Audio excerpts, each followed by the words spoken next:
మనిషి జీవితంలో కొన్ని నిర్ణయాలు అతన్ని విజయానికి తీసుకెళ్తాయి, మరికొన్ని అతన్ని పూర్తిగా కోల్పోయే స్థితికి తీసుకెళ్తాయి. కానీ ఎంత దూరం వెళ్ళినా తిరిగి రావడానికి ఒక తలుపు ఎప్పుడూ తెరిచి ఉంటుంది.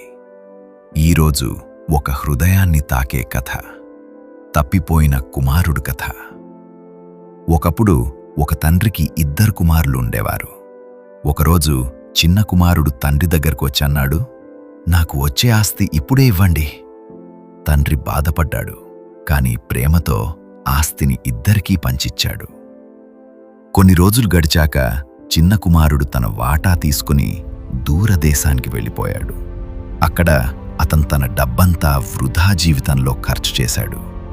స్నేహితులు ఉన్నట్టు కనిపించారు, కాని డబ్బు పోయిన తర్వాత ఎవ్వరూ మిగల్లేదు. చివరికి అతనికి ఏమీ మిగల్లేదు. అదే సమయంలో ఆ దేశంలో కరువు వచ్చింది. ఆకలి, బాధ, ఒంటరితనం అతన్ని పూర్తిగా చుట్టుముట్టాయి.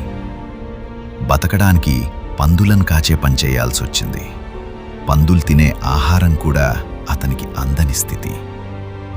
ఆ సమయంలో అతనికి ఒక్కసారిగా తన తండ్రి గుర్తొచ్చాడు.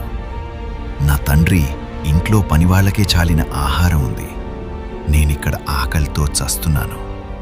నేను తిరిగి వెళ్ళి, నాన్న, నేను పాపం చేశాను, నన్ను కుమారుడిగా కాదు పనివాడిగా ఉంచండి అని నిర్ణయించుకున్నాడు. అతను తిరిగి ఇంటికి వచ్చాడు. అతనింకా దూరంలో ఉండగానే తండ్రి అతన్ని చూశాడు.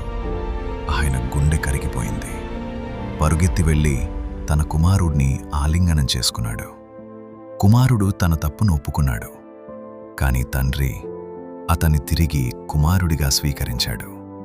కొత్త బట్టలు వేయించాడు, విందు ఏర్పాటు చేశాడు. నా కుమారుడు తప్పిపోయి తిరిగి దొరికాడు. జీవితంలో మనం ఎప్పుడైనా దారి తప్పవచ్చు, తప్పులు చేయవచ్చు, కానీ తిరిగి రావడానికి ఎప్పుడూ ఆలస్యం కాదు. నీ గతం ఎంత చీకటిగా ఉన్నా నీ భవిష్యత్తు ఇంకా వెలుగుతో నిండిపోవచ్చు. ఒక్క నిర్ణయం చాలు, నేను తిరిగి వస్తాను అన్న ధైర్యం చాలు. ఎందుకంటే నిన్ను ఎదురుచూస్తున్న ప్రేమ ఎప్పుడూ తగ్గదు. నువ్వు పడిపోవడం ఓటమి కాదు, లేవకపోవడమే నిజమైన ఓటమి. ఈరోజు ఇప్పుడే తిరిగి మొదలుపెట్టు.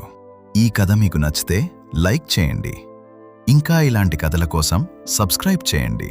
మీ అభిప్రాయం కమెంట్లో చెప్పండి. మళ్ళీ కలుద్దాం మరో మంచి కథతో. Stay blessed, stay strong.